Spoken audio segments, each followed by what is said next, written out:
Shalom Jemaat GBI, Jemaat Pasar Baru Kota Jambi, Betania Ministry. Senang sekali hari ini saya bisa menyapa saudara lewat pesan gembala. Yang hari ini secara khusus Tuhan telah membawa kita, menghantar kita di penghujung bulan Januari di tahun yang penuh dengan kepenuhan Allah ini. Nah, saya berdoa supaya setiap jemaat GBI Pasar Baru Kota Jambi senantiasa mengalami bagaimana hidup yang dipenuhi dengan kepenuhan Allah. Artinya bagaimana seluruh atribusi kealahan kita dalam Yesus Kristus itu hadir dan masuk ke dalam diri kita. Nah, apa maksud daripada kepenuhan Allah? Minggu lalu sudah saya jelaskan dan hari ini saya mau sampaikan ini kepada saudara. Yang pertama yang dimaksudkan adalah hidup kita penuh kepenuhan Allah adalah seperti yang tertulis di dalam Efesus pasal 3 ayat 15 sampai yang ke-20. Dijelaskan di sana seperti ini, kekasih Tuhan. Aku berdoa supaya kamu bersama-sama dengan segala orang kudus dapat memahami betapa lebarnya dan panjangnya dan tingginya dan dalamnya kasih Kristus, dan dapat mengenal kasih itu sekalipun ia melampaui segala pengetahuan. Aku berdoa supaya kamu dipenuhi dalam seluruh kepenuhan Allah. Bagi Dialah yang dapat melakukan jauh lebih banyak daripada apa yang kita bisa doakan atau pikirkan, seperti yang ternyata dari kuasa yang bekerja di dalam kita. Nah, artinya poin yang pertama adalah saudara menjadi orang yang dipenuhi oleh kepenuhan Allah adalah yang pertama bagaimana Yesus itu hadir di dalam kita dan mampu memanifestasikan, menyatakan kuasanya dalam diri kita.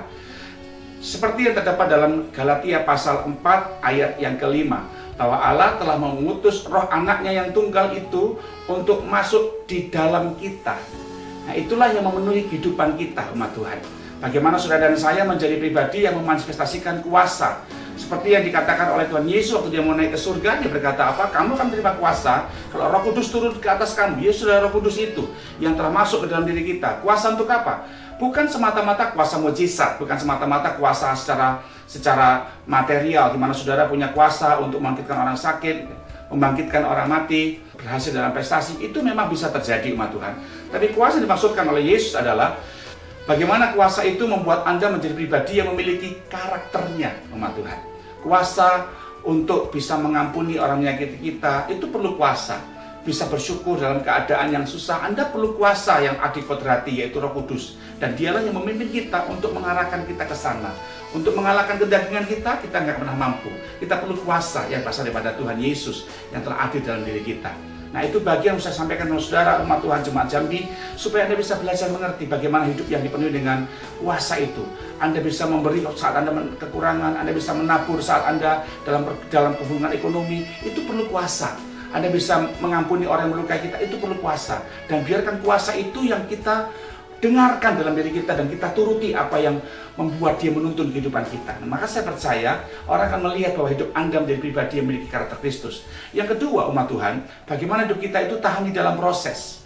Nah, bagaimana orang tahu bahwa dalam diri kita itu kita memiliki pribadi Yesus? Sama seperti pasta gigi. Dari mana saya tahu bahwa di dalam pasta gigi yang saya beli isinya adalah odol atau pasta gigi? Pasti lewat tekanan, pasti lewat pencetan. Nah, umat Tuhan, dari mana orang tahu hidup kita penuh kepenuhan Allah? Ya lewat proses, lewat tekanan dalam hidup kita. Ketika Anda ditekan, itu sakit, itu bicara soal proses. Proses itu bicara soal ujian. Proses itu bicara soal pencobaan. Memang ketika Anda cobai, pelakunya bukan Tuhan, tetapi pencobaan dijadikan Tuhan sebagai bahan ujian untuk dia bisa melihat siapa yang ada dalam diri kita. Siapa yang memenuhi diri kita? Ego kita atau pribadi Kristus? Nah, itu perlu ada proses. Besoknya hari ini kekasih Tuhan, jangan pandang enteng proses. Proses akan membuat Anda mengerti bagaimana Anda bersikap dan siapa yang memenuhi dalam diri kita. Seperti itu. Proses memang sakit. Proses memang membuat air matamu keluar. Proses memang harus membuat Anda menanggung apa yang tidak perlu kau tanggung. Tapi percayalah, ketika Kristus ada dalam hidupmu, kau akan mampu mengatasi setiap proses yang ada. Saya berdoa supaya ujian-ujian yang ada dalam diri saudara mampu Anda lewati. Ingat peristiwa yang terdapat dalam Injil Lukas. Lukas pasal yang ke-10, ayat yang ke-25 mulai, kisah tentang orang Samaria yang murah hati. Ketika ada orang dari Yerusalem yang mau menuju ke Yudea, di tengah jalan dia dirampok, saudaraku. Orang melihat dia dalam keadaan babak belur, hartanya habis, Bapak Ibu.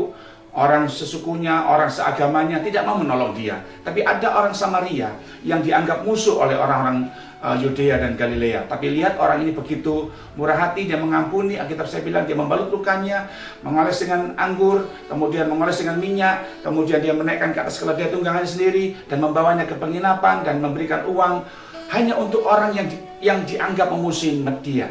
Tapi orang ini bagian melewati ujian yang luar biasa. Orang ini lulus ujian dan dia menyatakan kasih yang ada dalam hidupnya adalah kasih Allah. Dan itu dinyatakan dengan mengasihi sesama. Sebabnya hari ini Bapak Ibu kasih, ujian Anda boleh datang, dan ujian itu selalu datang dari sesama kita dan dari keadaan kita. Kalau kita mengasihi Tuhan yang tidak terlihat, kita harus membuktikan bahwa kita bisa mengasihi mereka. Orang-orang yang terlihat, yang seringkali diizinkan Tuhan mengecewakan, menyakiti, bahkan mungkin menjadi bahan ujian buat mengetahui siapa yang ada dalam diri kita. Dari Kota Bontang saya berdoa supaya jemaat Pasar Baru Jambi senantiasa mengalami kemenangan-kemenangan melewati setiap proses demi proses. Ujian selalu datang, tapi ketika engkau dekat dan lekat dengan Tuhan, maka Anda akan menang dalam setiap proses yang ada. Doa saya selalu menyertai saudara lewat Gembala Saudara Pendeta Nikodemus bersama dengan seluruh jajaran Dewan Diaken yang ada, dan saya berdoa supaya saya bisa menghampiri saudara datang ke Kota Jambi menyatakan kuasa dan kemuliaan Tuhan. Doa saya menyertai saudara, dan malah berkat Tuhan menyertai kita sekalian. Tuhan Yesus memberkati saudara. Haleluya.